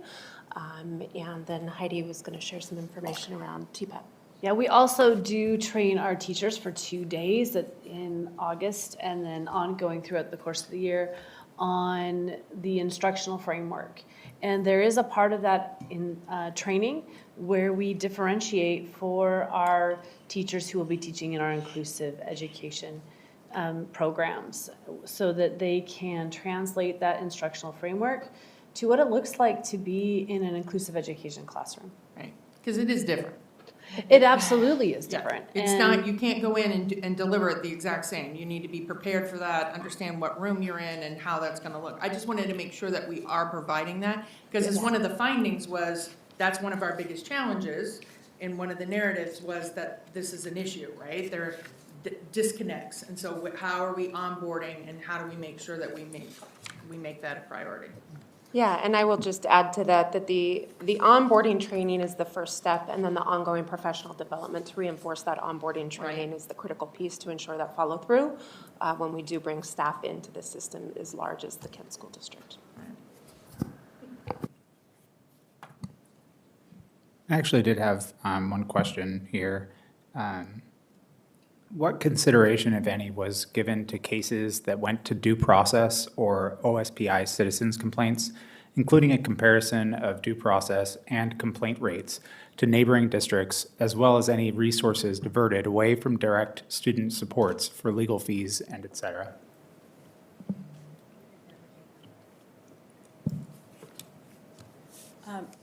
Thank you for the question, Director Cook. That was not part of the research questions. So we don't have that information readily at hand at this moment. Okay, thank you. President Bargill, I wanted to just take a moment to go back to the interpreter services that I think it's Director Clark brought up. One of the challenges that all districts have is number of interpreters you have in those top languages. And particularly when it comes to the IEP process, the technical language and understanding that, first of all, that an interpreter needs to have and a parent that needs to understand that is at a high level. So I wanted to share that. The other piece that I appreciated is that one of the things that we've done in our district and others is we've implemented and purchased Vascos. I believe that's what they're called. Vasco, it's a small, it looks like a small cell phone. And it's connected to the challenges that schools have when you need to have immediate translation, right when the parent is there. And these units are in all of our schools, and we're utilizing them in different ways. I would like our principals to share how have you found that, and I know that that is something that our district has had purchased through a grant. So if one of you would like to share, would be great. Yeah, so we have the Vasco devices. They provide translations in a lot of different languages. I think that they don't serve necessarily as an IEP meeting interpretive service, right? They're not that good, frankly. But when you have a parent who comes in and has a question or has a need, it's that first line of communication that opens the door, right? And so if I'm a parent speaking a different language and I come in and I can't even get anyone in the office to understand what my question is or who they need to connect me to help, that just cuts off all partnership. Whereas if someone comes in and we have the resources and we can respond to them and just interact as humans, that changes the entire dynamic of the relationship. And that's what those immediate translation services provide for us. Sorry, that was your time. I assume that was from Superintendent Bella. I took your time, but can we move on to? I'll go ahead and move on when we're ready. Could you please finish? Thank you. Yes, hold on. So I think that they've really helped us build relationships with the community. I know at some of our schools, there's more than 25 languages spoken. And so, we have people that speak Spanish in our main office, which is the primary language, but, a lot of families speak the other 24 languages. So it's helped us build community and get the right supports for families so that we build that partnership with them. Thank you. There's a lot of comments around staffing and hiring. And so I was just with Mr. Hunter here today. I was wondering if you could touch on a little bit about that. So that is always an ongoing challenge, right, in terms of those hard-to-fill positions. And our team is constantly talking about looking at the data and talking about what are our next steps in partnership with IE, in partnership with our building leaders around what's the best way to fill those positions, those vacancies. So it's an ongoing challenge for us. But we're partnering, for example, with our residency program with WEA and KEA And that also speaks to the level of professional development, right, that we're looking forward to going into next year. We do look at our alternative certification routes, where we have a PD operations team that takes a look at our paraprofessionals, creating opportunities for them to fill the vacancies that we have. So again, it's an ongoing piece for us in terms of how do we deliver those HR services and support around recruitment and hire for these hard-to-fill positions. Do you have any numbers that go along with that, like the vacancy rate in inclusive ed compared to general ed? We do. I mean, that's the first thing that we look at. I don't have it off the top of my head, but that is where we're anchored in terms of looking at the data to help us determine, and again, partnering with IE to help us determine where do we need to focus. But yeah, we do look at the data. I can share that and provide that. Great. I look forward to seeing that in the Yes. oncoming report. Great. Director Clark? Again, for elementary and middle school, the opportunities for improvement listed among other things, pull out implementations of prescribed interventions. Now, there are about three things that show up in my mind when I think of that. Number one is space. Number two, the technical expertise of who's running the intervention. And then three, the ability to assess the success of that. Just thoughts on that. Tag.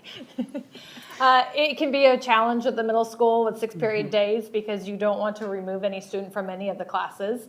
And so trying to find the right appropriate time. Advisory works great to do some of those small group works, but at Meeker, just finding the location and a quiet place to stay focused and having a common data sharing platform across the schools that we're all collecting the same way, we're all aligning the same way. We often share the same students. They move from one building to a next, and so it's really helpful if we would have a very similar data collection process that we can continue to share to help support the student as we go along. But it is a challenge. Yeah, I think at the elementary school, we're not quite so bound by the 6-period day, right? It's a little more big picture and holistic. And when I think about pull-out services and intervention, that looks a variety of different ways. So it's not necessarily pulling a group of students into a separate space. It could be at a back table. It could be after school. It could be, so I think that each school develops a system to provide students with what they need, right? That's our work. I think what I heard and what I'm looking forward to, part of what I'm looking forward to is how to make consistent and really focus in on the efficacy of what we're doing. So it kind of gets to the assessment pieces, right?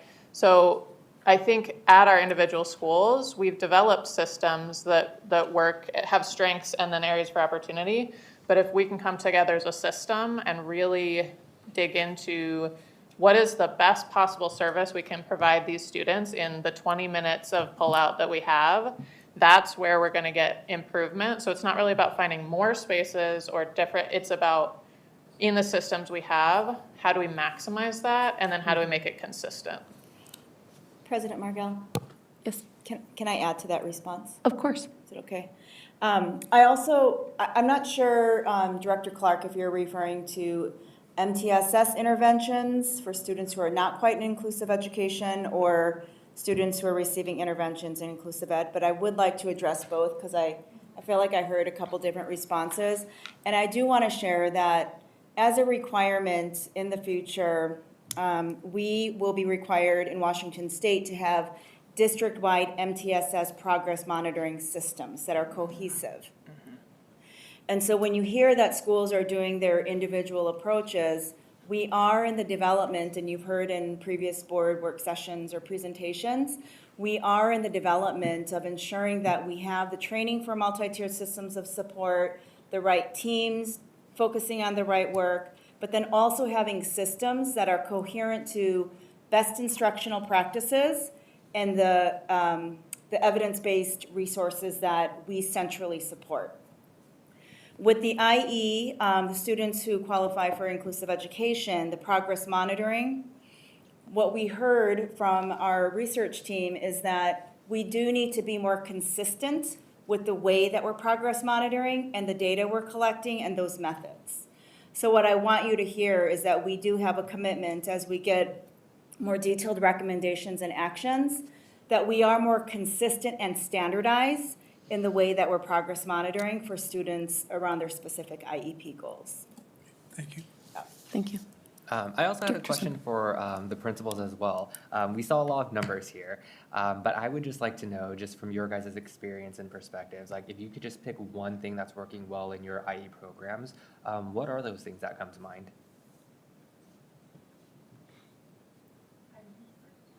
And before, so I don't interrupt, just to give a time check, we have about 5 minutes left. The report highlighted that there's pockets of things that are working well in our schools, and I appreciated that. In my particular school, I'm really proud of the co-teaching that is going on. I have high schools from across the state coming and looking at how we are creating an inclusive environment through our co-teaching model. And it's something to be proud of. We have some great things going on in our district.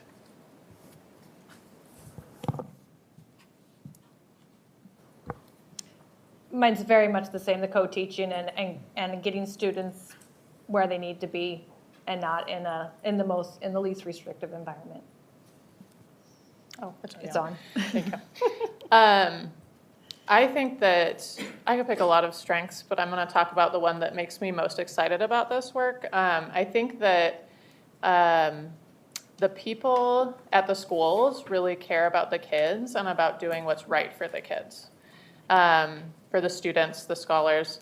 And that is why this is going to be effective work in the long run, is because when you start with a research-grounded kind of evaluation like this and theory, and then you have the right people with the right commitment and the right desire to do right by students and the community, you can build something really strong. And so I know at my building, my strength is always my staff. I have an amazing staff. I have the best staff, sorry. But no, so objectively speaking. And so that's where I think that this work is so exciting for me, because now we have the guidance and the theory to direct the staff that we already have. And I think the outcomes for students are we're gonna see great outcomes for students when we put those two things together. Thank you. Yeah, I was just focusing on that policy to practice portion of the theme, and just wanted to hear like what were just some of your guys' highlights that you're seeing. So thank you. Thank you. We do have 3 minutes left, and if you're okay, if I let our presenters do a closure. Thank you. Great, and son. Thank you very much for the opportunity to be here this evening. I think all of the questions that have been asked and answered from members here at the table have been incredibly thoughtful, and we've captured notes on each of those. And I just want to acknowledge the folks who are not at the table but chose to spend their time being here today. We see you and we appreciate you, and we know that you've worked very hard on behalf of students with disabilities here in the district, and I recognize some faces from throughout our project, and we appreciate the work that you've done and the work that you continue to do. And I'm very pleased to see that you are still so committed to this process and being here today. So thank you all, to all of you who are not sitting here, but still sitting here from our perspective. We look forward to being back here again in January with some recommendations and some next steps. And we just appreciate the transparency and the partnership. And most importantly, we hope we made you proud with the work that we did. And we always appreciate feedback, because we too are always learning and growing. So thank you very much for your time this evening. Yes, thank you. And last, just want to really thank our partners from PCG and the commitment. We know it's been a lot, and we appreciate it. It's the right work. And what I want for our board to hear is we are committed to the actions and the recommendations from the opportunities you heard. We heard requests for further data and questions, and we are committed to that. And again, we recognize that there are many opportunities for this continuous improvement, and we are absolutely here for it. So, thank you. If I would just take another moment to thank also our building principals, all of your staff that took part in the review, and all of our families and students that also took part in those reviews. It takes all of us to be able to move forward with continuous improvement. And as I mentioned earlier, this is not the first time we've done review, but we are committed to do this. So thank you, President Margell, members of the board. Thank you very much. And again, thank you for, as you mentioned, while we only have so many people here today, I appreciate the many voices that were brought into this information and the families and the staff that took the time to fill out this information. It's good work. I thank the district for the commitment to this and for showing up tonight. Thank you very much. And while we are not all experts at special education, like Director Song, we are committed to the policies, the procedures, and the systems to make sure that this work is shown in our priorities as a district.